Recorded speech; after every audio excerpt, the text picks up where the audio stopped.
Thank you for joining us today for Pacific Historic Parks History Talks, brought to you in partnership with Edutainment Learning. I'm Nicholas Puzan, the Education and Interpretation Coordinator for Pacific Historic Parks. We are a nonprofit organization who works in partnership with the National Park Service. Together, we support Pearl Harbor National Memorial in Hawaii, home of the USS Arizona Memorial, War in the Pacific National Historical Park in Guam, American Memorial Park in Saipan, Kalaupapa National Historical Park in Molokai, and Diamond Head State Park Monument in Hawaii. Our mission is to remember, honor, and understand World War II in the Pacific. Through education and interpretive programs, we strive to perpetuate the memory of historical events and honor the people that were involved. History Talks is an interactive series designed to share the history and stories of Pearl Harbor and World War II in the Pacific. History Talk series was designed for students, educators, the general audience, and organizations from across the world to provide live interaction during these uncertain times. Today, we are honored to have as our guest speaker Dr. Jessica Jordan, who was born in Yap and raised in Saipan. Since 2017, Dr. Jordan has been an assistant professor of regional and cultural studies Asia at the U.S. Air Force Culture and Language Center at Air University, Maxwell Air Force Base, Alabama. Take it away, Dr. Jordan. Thank you so much for that introduction, and thank you to Giovanna Lynn Mofness, Brooke Nevitt, others in the Pacific Historic Parks and National Park Service Marianas, as well as Weston Saito, Nicholas Puzon, and others at PHP, Pacific Historic Parks Hawaii, and Ralph Krause as well for being the technical support behind this. I'm so happy to have the chance to talk with you all today and take questions about my dissertation project, which is titled, now it's a manuscript under revision for to become a book, hopefully. It's called Islands Too Beautiful for Their Names, Rethinking Legacies of the Japanese Empire and World War II in the Mariana Islands. I am speaking to a local, national, and global audience today, and so I will be presenting information that is meant to allow various audiences to follow along. I'll be bouncing back and forth. And my talk is a summary of my PhD research. I set out to try to capture sort of a people's history of the Japanese period and war in the Northern Mariana Islands by asking people who lived through it what happened and what it means to them today. This presentation uses, and my work uses all available sources to try to tell the story about especially how Indigenous islanders lived through the period from around the late 1920s through the early 1950s in the Northern Mariana Islands. This is the area that I'm talking about today, the Commonwealth of the Northern Mariana Islands, north of Guam. The Mariana Archipelago is one geocultural area, historical area, within Micronesia that's outlined here in red. So the Mariana Islands, north of Guam here is the region that's the focus of my research, but you know, these islands had been partitioned after the Spanish-American War, Guam going to the United States and the rest of the islands to other colonizing powers. And so there are a lot of overlaps between, you know, genealogy, stories, shared experiences across the archipelago.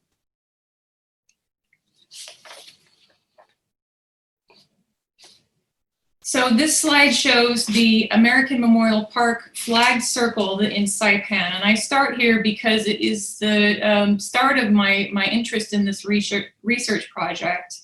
I used to work actually at the Pacific Historic Parks around 10 years ago when it was known by a different name. And I worked in the visitor center there at the World War II exhibits and met local Indigenous senior citizens who walked through the World War II exhibit hall and saw the panel text and had stories that they recalled having grown up in the Japanese days before the war that were different from what the panel text said, sometimes markedly so. And I speak fluent Japanese, and so I would write down their stories and started meeting with these folks outside of work. This became the part of my application to graduate programs in Japanese history. And I made a dissertation out of eventually recorded interviews with many such senior citizens who had different stories to share about their experiences under Japanese rule, World War II, and through the early occupation period. I also start with this slide because it's the beginning of the discussion about how the islands tend to be represented in mainstream sources in most of histories about this region, and that is to focus on the action of the United States military coming through the area, island hopping, and liberating in the stories, in the histories, liberating the islands from Japanese rule. These, common liberation-oriented kinds of national histories tend to present the Japanese era as a dark period from which the islands and islanders were removed, liberated, taken out of, brought into United States control, and into a different system, democratizing systems eventually. But this conflates Japanese colonial rule. There's lots of problems with this story. It's too simple, as the senior citizens told me. Also, it conflates Japanese colonial rule with the war, but if you ask people, first thing they say is the Japanese days before the war came, the colonial period were quite different from what happened in the late 30s through the 1940s. It's also important to consider too that these histories, the liberation narrative paradigm, writes islanders off as bystanders to where the action is and what kind of agency is possible in history.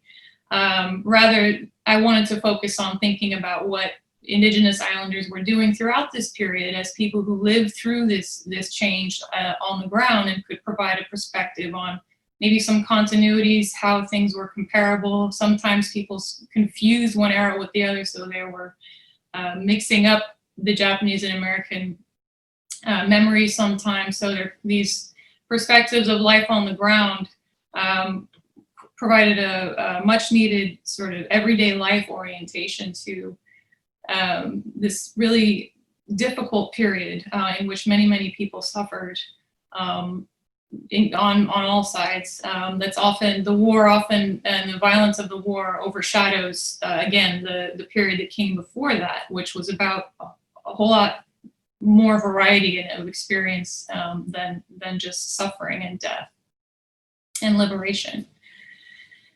So most Northern Mariana Islands histories, I'm going to refer to the islands as NMI hereafter, they present, the standard historiography presents colonial eras as mutually distinct periods that don't overlap with one another. But the boundaries of colonial authority and the nature of power have been more complex than is possible to represent in the conventional historiography based in the territorial claims of nation states, as you see represented here. For most of the 20th century, or for a total of 57 years, the NMI and Micronesia were actually colonies of the world body of nations, as these bodies were defined at the time, League of Nations and the United Nations. This makes it more difficult to define precisely what colonialism means in this region. So conversations with senior citizens that I undertook implicitly called into question what colonialism meant from an everyday life perspective. People, like I mentioned, suggested that these regimes shared things in common, which was interesting. Having lived through many of them, the generations could see through lines that if you consult the archival histories, there's actually many different histories of the NMI from the perspective of different colonial powers than any one history of the NMI in existence, according to the standard historiography. So today, of course, the Northern Mariana Islands are known as the Commonwealth of the Northern Mariana Islands. And as I said, I refer to the islands as the enemy through my work because it is referring to this longer, the islands before Commonwealth status through the present day.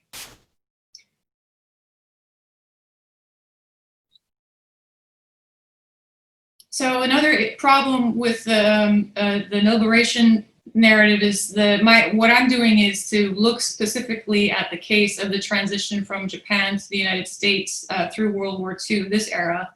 And again, the Japanese era is been liberation stories of liberation narrative style histories have been especially dismissive of Japanese colonialism because Japan was the outgoing regime, and the onus on the people writing these histories based on records that the U.S. had been keeping was to justify the American presence and to try to, mobilize and motivate islanders and civilians in these regions to embrace the United States as the incoming power.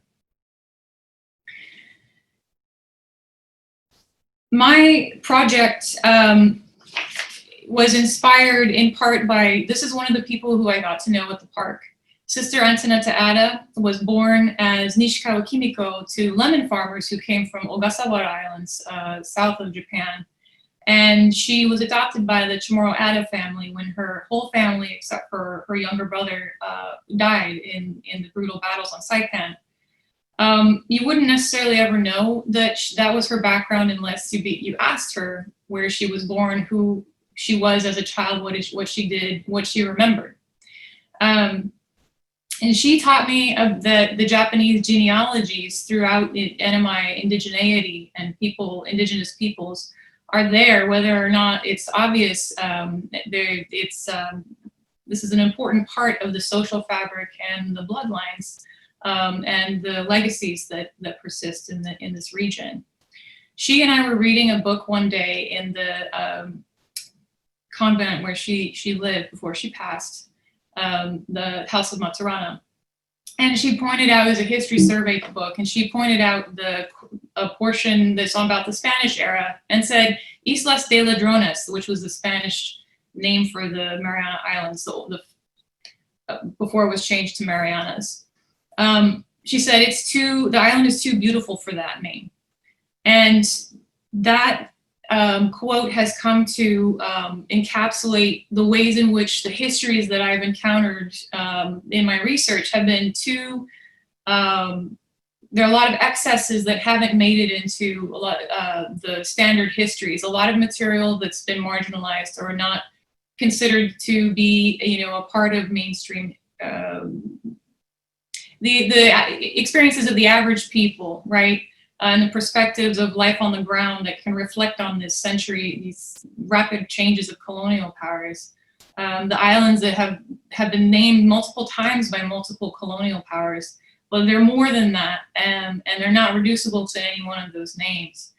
I also chose this quote to represent my project because I'm also not indigenous to the Northern Mariana Islands, and I wanted to be clear that I'm not trying to prescribe a name myself. I feel I've always talked about myself as a kind of local outsider, but these are not, because I grew up out there and was privy to and saw these incredible people around me, but these aren't my own grandparents who I was interviewing, who gave me their time. Just to be clear about my own, that it reflects my own relationship to this research.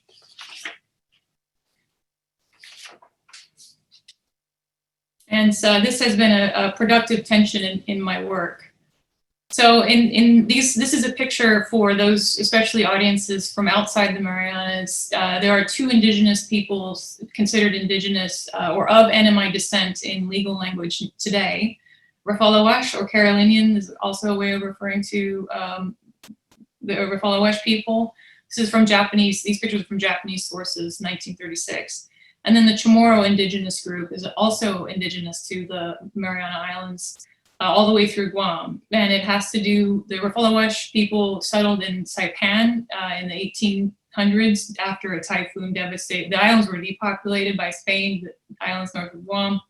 So there's a history of settlement by other indigenous Micronesians that explains the presence of Rafalawash in part of the Marianas. So these are the indigenous people that I'm speaking about in this project. Now, for the most part, the folks that figured prominently, the indigenous group that was favored by the Japanese administration were the Chamorros, for various reasons, and I'll allude to those in the subsequent slides. So my research questions that I worked through in this project, there were two in 2013 and 2012, and a couple of years before that, I did extensive research with two types of people: industry professionals, people work in history tours, or people who write textbooks, people who had, were history professionals, as well as the majority, 24 people that I interviewed were people who lived through the Japanese era, Manamko, the senior citizens. I also did extensive research in archives to look up material that were interviews done by other researchers who talked to folks who passed away before I took this project on. And I did archival research, so Japanese and American records as well. As I mentioned, I'm fluent in Japanese, so I used the Japanese colonial archives to reconstruct how people had lived in these eras. So the first question was, how do people remember the Japanese colonial era? And then the second question needed to frame that to kind of understand the larger discourse in which these were or were not being incorporated, was how do some stories become dominant and others remain less well known? And in the process of doing this research, I wrote a lot about and have considered the way in which it's not just the content of what people were telling me, the details in the stories, but also why they were, the form, the way they would tell stories, what stories they chose to tell me, what their lessons were they were trying to impart to me. These were all equally important factors in the interviews. And my outcomes, I have an oral history database that I'm refining and have gotten permission to donate to public archives in the Marianas once I'm done with the publishing component.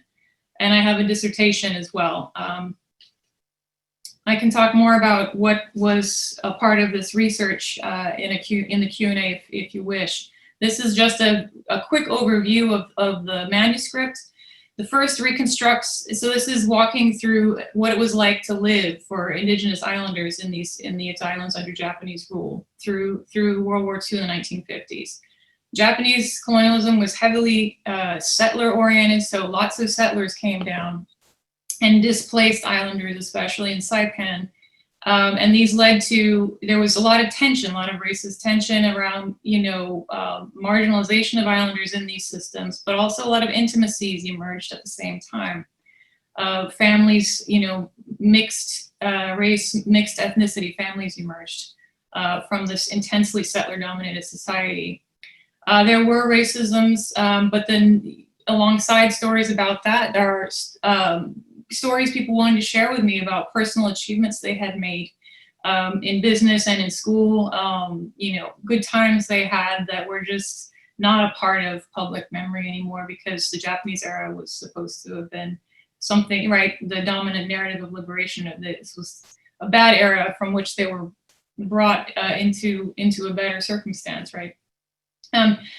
The legacy of World War II is really tormenting. There are short and long-term violence of World War II that has to do with how the islands south of Guam and the islands north of Guam were on different sides of the Japanese-US fighting battle line. A really rare cruelty of World War II ensues here. And I'll talk more about that when I get to those slides. Then there's the post-war repatriations process that separates these families that had a fabric that had become interwoven in the Japanese times. That's the next chapter. Overall, one of the main takeaways here that is left out of the histories that you'll see most histories of this region is that there's ambivalence, which means there's mixed feelings about the Japanese era, but there's also pronounced nostalgia and intimacies, lasting ties with Okinawans especially, but also many other former Asian settlers who, became a part of local families. And these are among the most important legacies of Japanese colonialism from the perspective of people who lived through it, from perspective of everyday life. Escolastica Tudela Cabrera was another person who I met at the park. Well, I'd known her actually since I was quite young, but I met her and we talked, and she's one of the people that I interviewed initially to formulate the project in its early stages. She was a Chamorro matriarch. She had, I think it's 13 children and many grandchildren. She was an entrepreneur. You can see her very proud there getting the Rotary Citizen of the Year award for her contributions to the local community in many ways in Saipan. She was the person who first clued me into what it was like to live in a Chamorro family with ties all the way back to the Spanish days, where she talked about how her grandparents who grew up in the Spanish times would speak Espanol and Guaji, right? Spanish around the kids when they didn't want them to understand what they were saying. And then the next generation, her father's generation in the German era, went to German, her father, the German school system was much smaller than the Japanese, but he had gone to German schools. He was a part of he had done military drills and would march around the family farm, and was very proud and had a German imperial flag on his arm and felt strongly that Germany had done good things for the local population. And then here comes Esco and her brothers and sisters in their generation that spoke Japanese. Esco went to Japanese public school, there are two-track schools, I'll talk about that in a moment, but she spoke Japanese fluently enough to be able to bike into Garapan and sell her father's cobblerware, like the leather shoes he would make, for a better price, and bargain for a better price because she spoke Japanese and her father generation couldn't. So from a very young age, she was able to hone these business skills because she was one of the faces of her family's business, helping out in this way. She's pictured here with her late husband Gregorio, doing tapioca sengiri, tapioca business. This was in the early 1950s, this photo, but that business actually didn't, it was a holdover from Japanese days that they thought would make it in the American period, but it didn't do as well. So there, and I'm showing that picture because there was some skills and some industriousness, some carpenters in the Japanese school in Palau, for example. The carpentry school was in Chuk, I believe.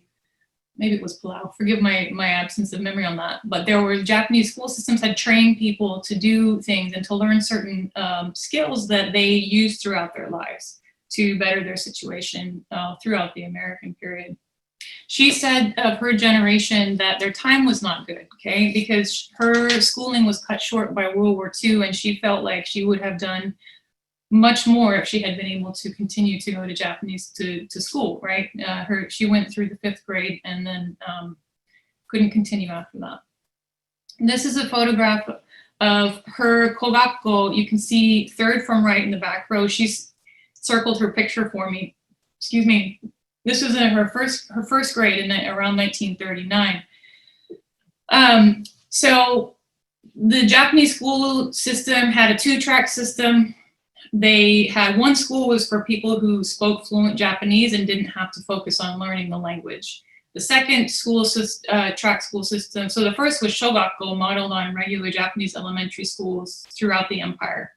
The second was Kogakko, and it was focused on teaching Japanese language, agriculture skills, kind of working class laborer skills. That these 2-track school systems had different routes to different types of work. So it kind of a 2-track labor industry as well. And almost everybody I spoke with talked about remembering the word Santo Kokomi in their school days, and that is a word that means 3rd-class national. This was a way of talking about islanders as being beneath Japanese. Nihonjin as Ito Kokomi first. Nito Kokomi were the Okinawans, Koreans sometimes. Sometimes people place Koreans below the Japanese or the islanders. And then islanders were Santo Kokomi, or 3rd class. I'm explaining all this because this kind of informal racist fabric of society was something they learned in school, and something that was born out of this 2-track system, and also this multi-ethnic, settler-dominated society. So while there were racisms and they struggled against kind of predominating beliefs at the time that Indigenous Islanders in Japanese society of their lower class status or lower ability, actually some Chamorros in particular who demonstrated the ability to speak fluent Japanese, some Chamorros went to those higher class, the shogakko or the primary schools, Japanese only schools, because they spoke Japanese at home. Some were, I guess I mentioned, mixed race or mixed ethnic families.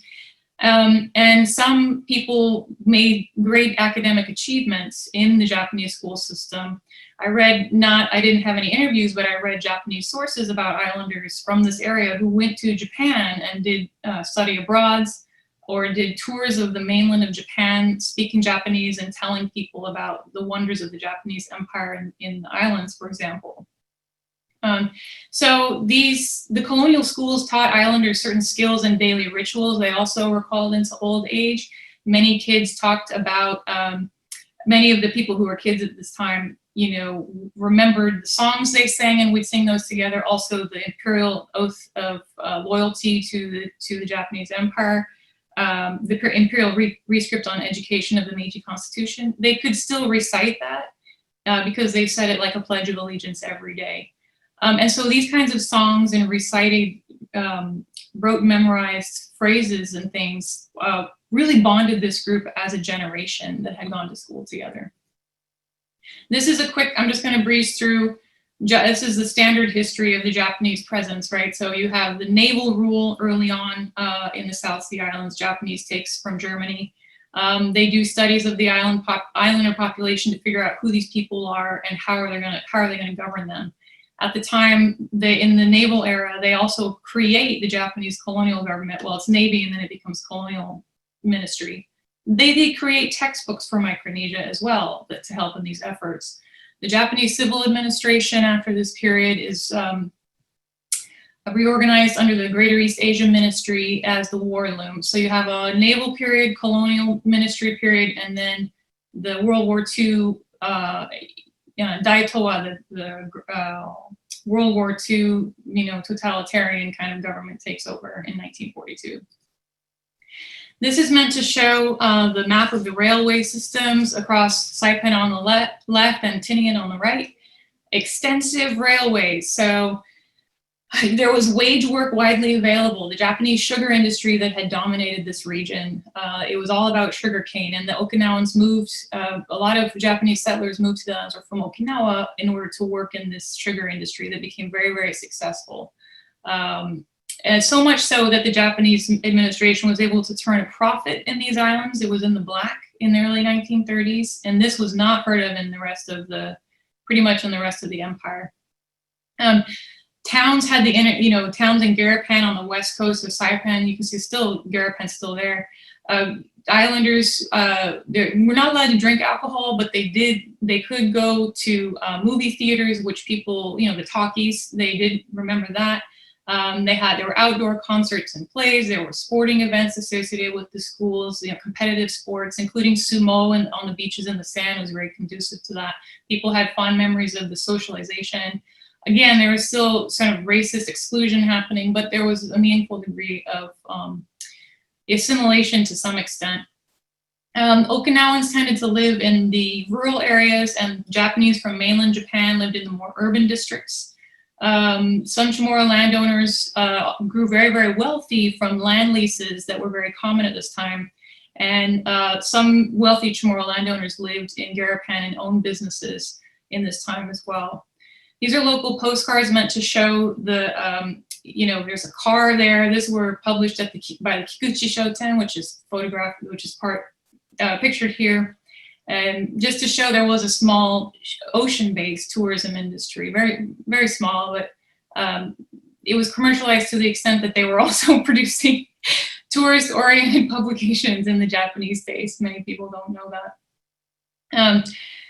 And many Chamorros took jobs in Garapan. This is an image of Garapan here at the bottom right, especially the children of wealthy landowners who leased shops to Japanese, Okinawan, and Korean business people.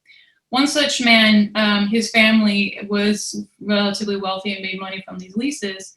His biography talks about how he he was the first one, his family was the first one to go to Japan, buy cars and bring them automobiles back to Saipan.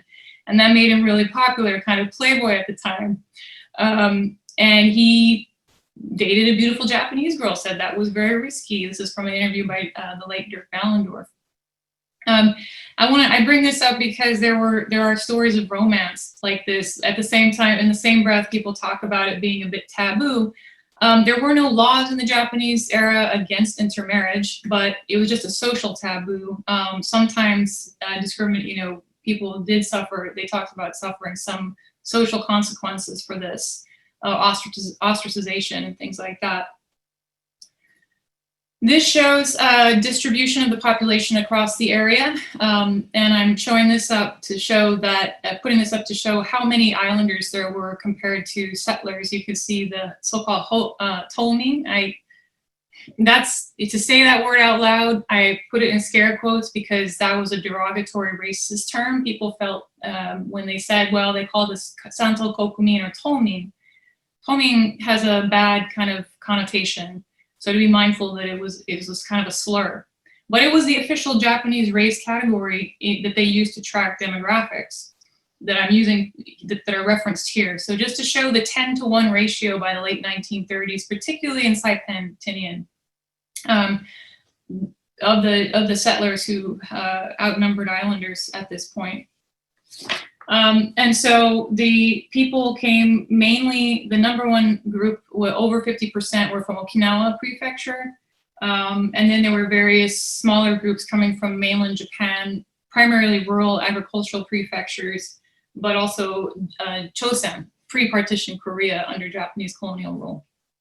This is a slide that's showing a first grade textbook from the naval period I talked about, that is showing model student behavior. This would have been the textbooks that people saw in the schools. And it's written all in katakana, which is for foreign. This is the Kogakko school textbook. This wouldn't have been used in the primary schools for fluent Japanese speakers. And this is a lesson there that shows model student behavior. And the lesson says something like, I try my hardest to keep with my studies, obey sensei's teachings, and in that way, I'll be able to quickly become a good Japanese. And this is thanks to His Majesty, the Emperor's blessings. And for this, I must be eternally grateful. And that's a translation of what the right part of that lesson there. But also shows, looks like probably Chuukese Islanders on the left there, and Japanese colonial official with his children, introducing the term people, right? So those are the people you may have seen, according to the vision of the textbook writers.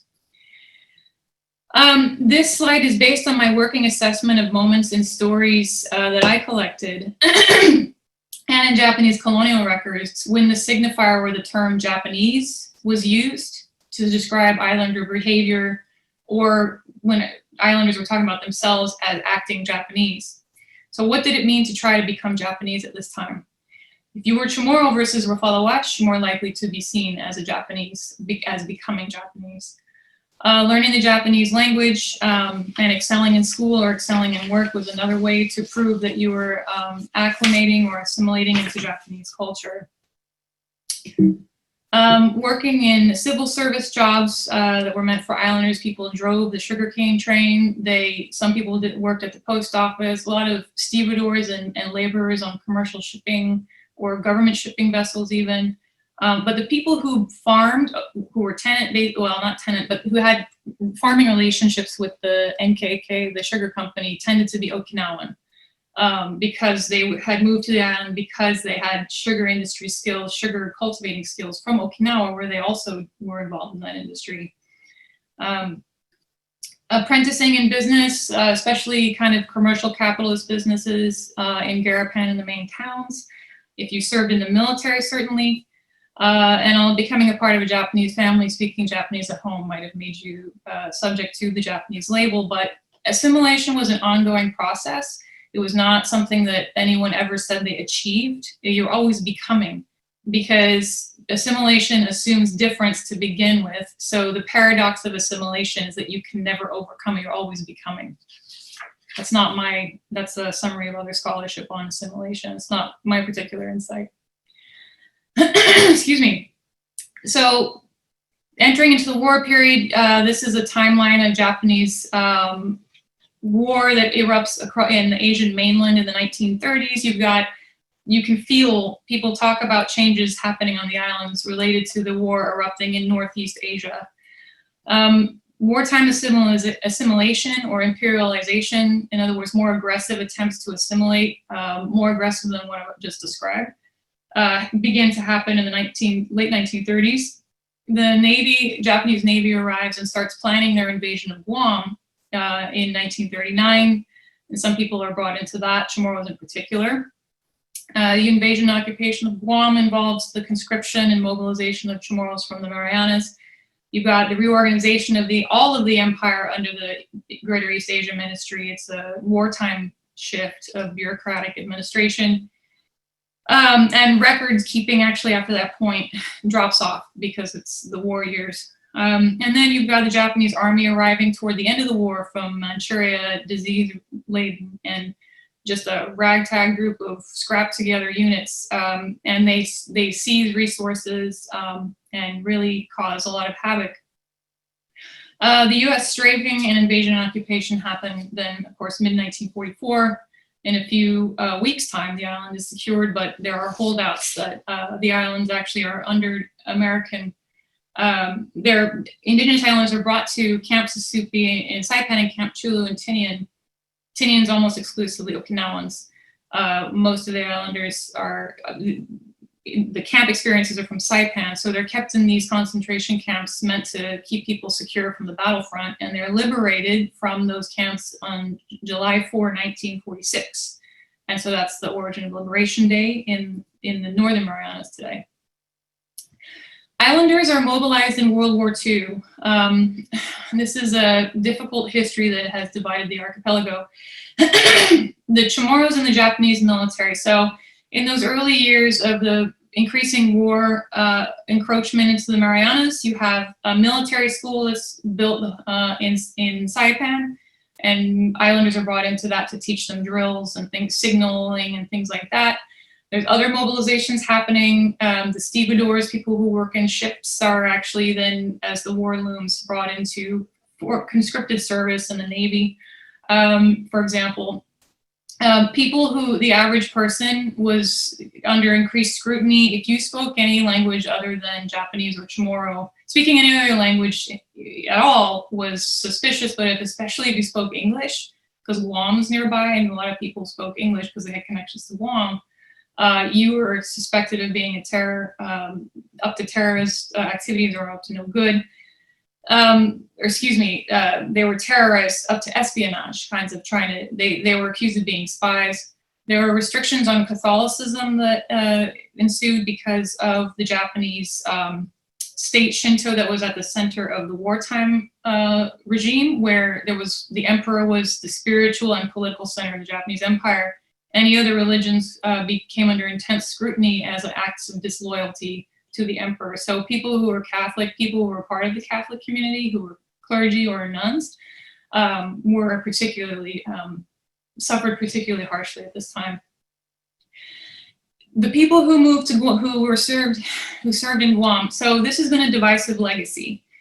The Chamorros who were mobilized to serve in the invasion and occupation of Guam, the Northern Mariana Island Chamorros, serving as scouts, their stories became very, very well known after the war ended, after the war crimes trials circulated their stories. But there were actually quite diverse experiences when you talk with people who served in that way, most of whom, but not all of whom, most of whom seem to say that they didn't have a choice about it. Many of these people the Chamorros who excelled in Japanese schools and excelled in Japanese industry, were pulled by the Japanese Navy as trustworthy. They had become Japanese enough to be trusted with such an important mission to serve in the naval occupation of Guam. So many of these people who were seen as pillars of the community, rising stars, were the ones that were mobilized in this direction. And after the war, this becomes famously in Guam, for understandable reasons. There were some of these scouts to Guam did murder other Chamorros, and they did do acts of violence that are, at least according to the war crimes trials records, horrible acts of violence against Guam Chamorros. But you've got individuals who did these kinds of things, and some individuals told stories about freeing their captives when their Japanese supervisors weren't watching, military supervisors, or subverting authority and taking beatings themselves so that the group of women and children they were watching wouldn't suffer. So you have an individual versus a group stereotypes and experiences that I think are forgotten often here. There's also Guam versus Northern, the term Guamanian and Guamanian era comes into existence after World War II, not only because of this legacy, this divisive legacy, but in part because Chamorros in Guam, and I can understand why, would want to differentiate themselves from the untrustworthy Japanese Chamorros from the north who had done something like this to them. But we need to think about this as an issue that involves violence that was primarily about the Japanese Empire and the United States and the Allies coming. This is not a local islanders' war, and it ends up having a painful and divisive legacy in such an unfortunate way on these families. The most common experience in the Northern Mariana Islands actually was that people saw enemies on both sides. They feared the Japanese military and the American military, which is very common to, similar to experiences in Okinawa happening a year later, where the phrase in Okinawa was, you had a wolf at the front door, a tiger at the back, to refer to the Japanese and American military. A fifth to a quarter of the population died in the strafing, invasion, and occupation by the U.S. forces.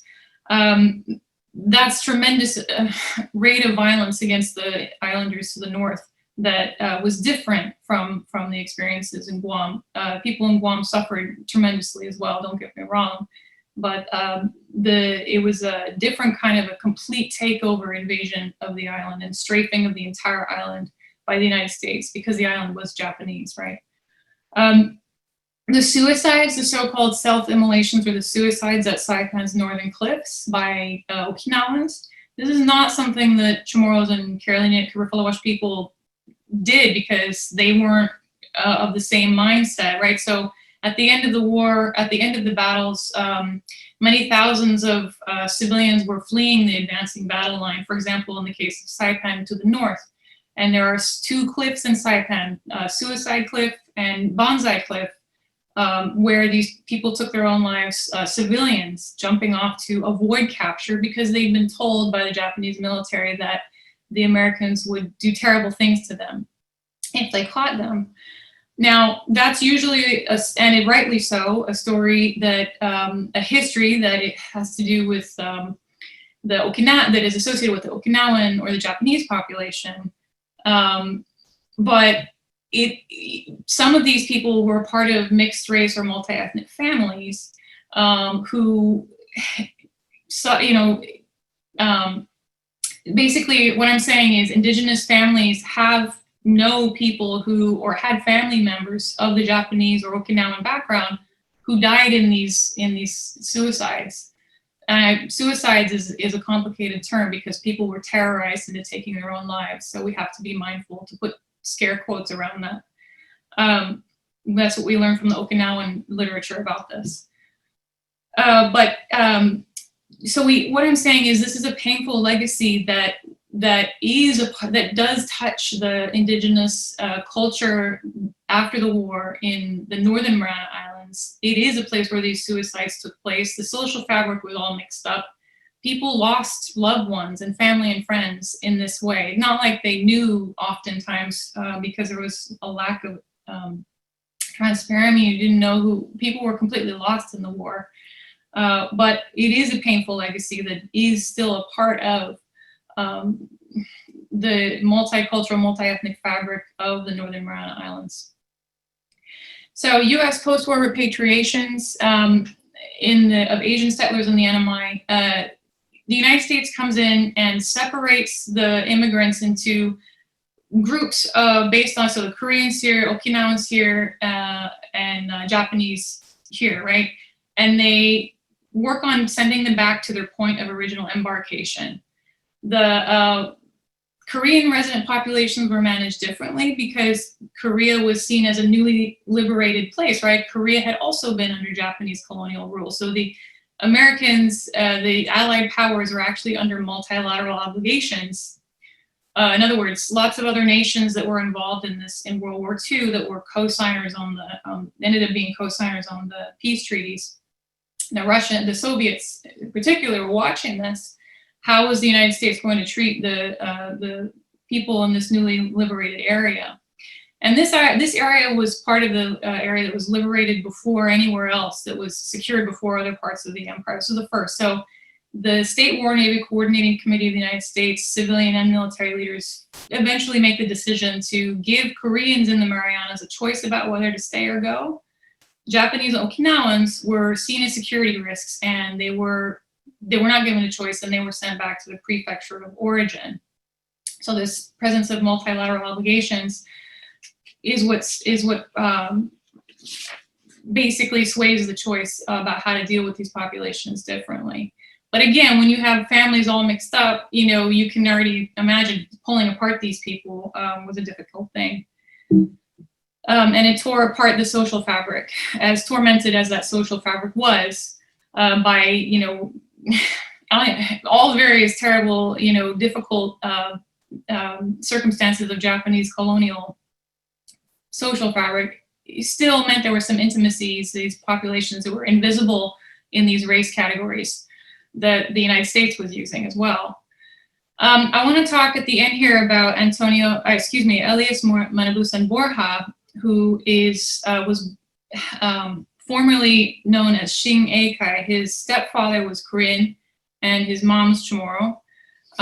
He changed his name during the Korean War, and full 10 years after the US takes over, in order to not have any problem, he changed his name to Borja, the Chamorro, from Shing, in order to not be mistaken for an Asian, settler from this earlier historical moment during the Korean War, which then was a different dynamic of suspicion in these highly secure, suspicion by US military in these highly secure military base areas. And Elias Borja I asked him what happened to his family. He said his father decided to stay, but that his stepfather, but he doesn't know what happened to the rest of his family members, because they went to North Korea and he's never heard from them again. They were sent back to North Korea. What becomes North Korea, right? So as a generation, I know I'm way out of time. The Manamko, I'm just to summarize, around 2010, this is who this group was that I was talking with, and the folks whose stories I had read from other researchers. Back then, they were known as third-class nationals, so-called Santo Kokomi. They had this sense of intimate knowledge of local place names. They would start often telling a story about the thing. Did you know it used to be a baseball field there, and now it's this building? It's like, intimate knowledge of how the islands had changed. Very interesting way of telling stories, and then lots of knowledge about agriculture, which has faded meaningfully in island communities, but lots of different plant uses as well. They were had migrated from many places. They were polyglots. They spoke lots of languages. People had multiple origins. Their families were very interesting and mixed. Not to say that that's different from nowadays, but to acknowledge the kind of interesting, globally interconnected nature of their, certainly interconnected throughout Micronesia. This group had been orphaned and relocated and displaced and adopted, like Sister Ada. They were the people who had to repopulate the islands. They were related to many, many folks. So when I would tell my younger friends, like, oh, I just interviewed so-and-so, they, oh yeah, that's my great auntie. Out of reverence, people would tell, would connect themselves to this generation, right? So they were related to many and respected by many. They were self-educated. They are self-educated and self-disciplining. They had to bootstrap it out of the ashes of World War II. They didn't speak English, and they were already, teenagers or adults, and had to learn English on the fly. I didn't have the opportunity, this generation, to go to primary schools as a primary school age kid, and had to just kind of figure out how to make their way. And they're also translators and ambassadors between Japanese younger generations. So Japanese groups would come back, particularly after the 1970s advent of air tourism, and find their friends. And sometimes I heard stories about people finding their relatives for the first time after decades of absence. And the older generation of Manamko, like this is similar to Taiwan too, the elder generation spoke Japanese fluently from their days in Japanese school and would act as translators for the Japanese post-war Japan to younger generations in the islands. Senior citizens express nostalgia for their youth and achievements, so I've gone over that. These race-based categories really just don't capture what people told me was really important to them. These labels for islanders, the suicides, they ignore these family ties that complicate them. I talked about the suicide, the repatriations, and this violence of Santo Kokomi status, colonial status, is forgotten about in the discourse focused on the negative association with the scouts going to Guam. These people were already a so-called Santo Kokomi status and didn't have ability to resist conscription to the Japanese military to begin with. They're not the same as other, Japanese military members. So to forget that kind of subjugated status in the Japanese colonial military regime is to lose a lot of important nuance. Islanders express preference for economic subjectivity over immediate post-war political subjectivity. So I started out trying to figure out, why are they telling me the Japanese days the economy was better? Maybe some of you have heard this before. When the US came in, they shut down all commercial activity, all those thriving businesses and the shipping that the Japanese had going on. And the kind of commercial emphasis for islanders' roles in the socio-economies shifted in completely to okay, we're going to make secure military bases, and the U.S. commercial company was the monopoly corporation that did all U.S. contracts. Islanders were completely excluded from any kind of commercial engagement, and if they had any, it was serving, small communities around the outside of base-adjacent communities. Being a political subject like that was less satisfying to people, I realized, than working in industries and trying to make something of your own. Being able to have some kind of a meaningful ability to improve your lot through hard work in the Japanese days was lost in the secure military base and base adjacent oriented security infrastructure of at least the immediate post-war US period. That's what I figured out they meant by the Japanese days were good. But they also, objectively, the Japanese economy was in this area did better than any other part of their empire. So recommendations for local kids. Now I'm turning to the local audience. Expand your definition of what history sources can mean, right? Land can be a source of insight into the past. You've got this, the Sherman tank in the lagoon that I've swam around so many times. Is evidence, it's a scar, but we live around it and we make good things happen and new meaning out of them. Buildings, of course, are sources for history, food and traditions and languages and stories. Have an open mind about what history means and not just sources in books. Those are important, but the other parts of history, doing history, are really fascinating. Ask your elders about the histories that interest or confuse you in the history books you're reading or shows you're watching. I can almost guarantee they'll have an interesting take on it that will expand your mind. And then find out what connects you or your ancestors to your ancestors and celebrate your own history and culture. I have extra slides, but I need to stop sharing and turn over to some kind of Q&A session if we have time. Thank you for all that knowledge. There was so much, we were getting messages throughout the whole thing of how interesting this is. I'm going to go ahead and open it up to some questions. Johnny has a question for you. And Johnny, I'm going to go ahead and unmute you. You had a pretty good question. If you could ask that for Dr. Jordan. You should be able to unmute yourself. Go ahead. Hi, Dr. Jordan. My name is Johnny. I currently live in Hawaii, but I'm originally from Saipan. I actually asked quite a few questions going back to the beginning of your presentation. I was actually interested to know if you had any evidence to know what percentage of islanders were employed during the pre-war period. And then I had another important question, is that, are there any lessons local NMI leaders today can learn from the pre-war period to improve social capital and socio-economic status of NMI residents today?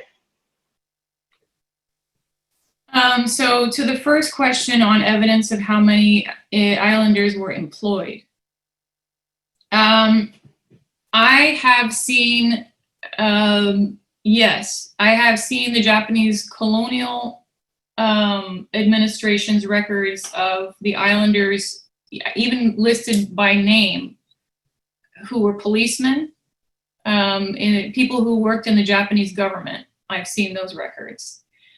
I suspect that there's information on how many worked in private industries, but I have not looked at the private industry records.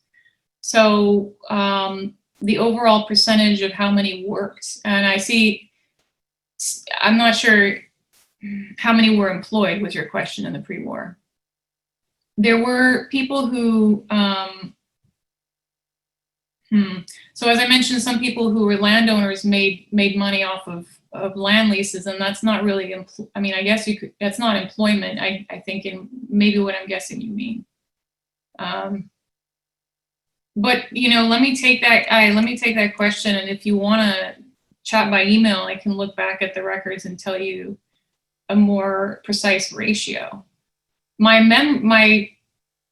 instinct is that people were selling, people who didn't have employment with a company were often doing freelance work. I read, you know, they would collect garbage and they would repurpose it, or they would make crafts and sell it to Japanese households. A lot of people talked about serving as maids in Japanese households or nannies. I don't know if there's records of that kind of thing, because these are like, you know, kind of, this is employment that's on the margins, on the fringes, that wouldn't necessarily have been recorded anywhere. There was a notable story from a Carolinian person who said that their relative could not get a job and was living in a fairly destitute circumstance, hand to mouth, like farming, of subsistence farming, and living off of charity from the church, because they couldn't get a job, and attributed it to racism and lack of willingness to train them in industry. So I don't know if that answers your question, but that's a good one. Thank you. And then the second one was advice for current leaders. Oh boy, I'm not sure. I mean, I'm not a specialist in a lot of the areas that this information might be helpful to understand. I'm a historian, and so my work is to do my best to get the information, be accurate, and maintain fidelity to my sources, and write it up in a way that's honest and does right by my sources. That alone is a lot, and so the advice would be to, I guess, embrace and celebrate the unique qualities about the islands. And I guess that translates to tourism marketing in some sense, but not necessarily. There are agricultural qualities that are possible. It's just the world is so different nowadays from when the Japanese era was in place, that you can't make those older industries work in an economy, a global economy, that in 2020. You know what I mean? Well answered, and we'll put your email out in the chat for everyone should they have questions for you after the event. I welcome that. These are so great. I think about this stuff so much, and I'm just thrilled that you all are interested. And we have a question from Barry. He had a very good question. We'll just go with a few more before we kind of wrap things up. Barry, you're unmuted. Go ahead and ask your question. Okay, thank you. Yeah, well, one of the questions, I have a question. What was the relationship between the Chamorros on Saipan and the Chamorros? I think you touched on that in your lecture, and the Chamorros in Guam during the war. That's one question. Another one is, I teach history at Northern Marianas College. So I'd like to know, my students would like to learn more about the oral history of the local people. What are some sources they could go to look at this? So there's a fantastic collection of Chamorro language oral histories that Arlene Steffi has made available through the Northern Marianas Humanities Council. And it's, the last I heard, it's published online. Those were interviews done by someone else in the 1980s with people who were, you know, still around and passed away by the time Arlene got this. So she digitized them and put them all online. Arlene Steffi also is part of the oral history, I think she's the oral history chair to the Micronesian Area Research Center at the University of Guam. And they have a tremendous collection as well, both of Arlene's work, but also other scholars' work. And there are other sources. If you are interested, I can certainly be in touch and more answer your question in a more targeted way. And hats off to you for teaching history, and especially at my alma mater, the Northern Marianas College. Awesome. I'm glad to hear it. We had a really intriguing question from Francis, who emailed it to me and chatted it to me. Francis, you should be able to unmute to ask that question. Thank you. Hi, Dr. Jordan. Amelia Earhart was said to have been brought to Saipan by the Japanese administration in 1937. Was her name ever brought up during your interview? And if so, what information was shared? Yeah, that's a great question. No, it never was. Her name never was. I did keep an eye open because that's such a famous story that so many people, with good reason, have looked into. I mean, I did hear about the Japanese jail in Saipan and how it had held some people that were not local, that were light complected. But I heard from another source that that was a Russian person that they were remembering. So the person of light skin that was in the jail that someone remembered. So nothing that can confirm that. What's interesting to me about the Amelia Earhart story is how it reflects the kind of dominant paradigm, right? Of she went missing in a dark Pacific and never emerged. There's a lot of kind of suspicion about what happened, and this the sense of if you ask most Americans about what they know about Micronesia in the 1930s, it's that Amelia Earhart disappeared in this region. That's about it. I do think that I forget exactly, but it's probably going to be one of those open questions for the ages. Jacoby, we'll go with a couple more and then I'll hand it off to Weston. Jacoby, you had a very good question. Go ahead and ask. Thank you. Hi, Dr. Jordan. I had a question about the Northern Islands. How involved were the Northern Islands in the Japanese administration's master plan for the development of the archipelago? Were they looking to develop the islands north of Saipan as well as part of their master plan? No.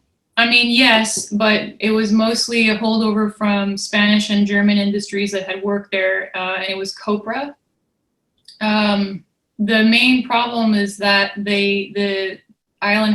those islands were smaller, heavily volcanic soil that didn't lend itself to the same kind of alkalinity in soil that was conducive to sugar agriculture that had been, Japanese took strains from Taiwan, sugar strains, and found soils that worked well in the Marianas, and they weren't in the Northern Islands. So they didn't want to plant sugar cane up there because it wasn't the right kind of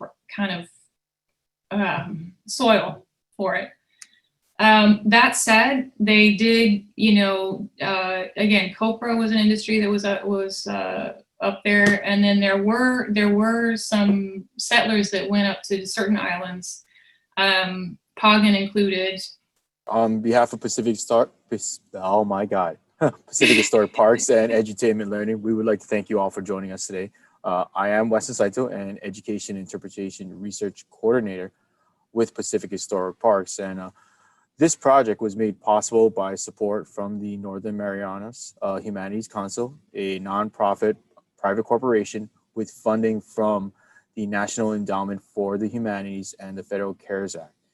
Any views, findings, conclusions, or recommendations expressed in this grant opportunity do not necessarily represent those of the National Endowment for the Humanities. Dr. Jordan, it's been an honor to have you share your experience and your knowledge with us today. And then in the chat box, we do have your email, and we also do have a survey link for all of you to connect with us, give us your feedback, suggestions, and any questions for Dr. Jordan that we can pass on to her as well. And it also gives you a possibility to grant us a donation to help keep these interactive programs available for our viewers. And then also, please join us 2 days from now as historian Don Farrow covers Operation Forager, the battles for Saipan and Antonia, same time. Mahalo everyone for joining today. Thank you.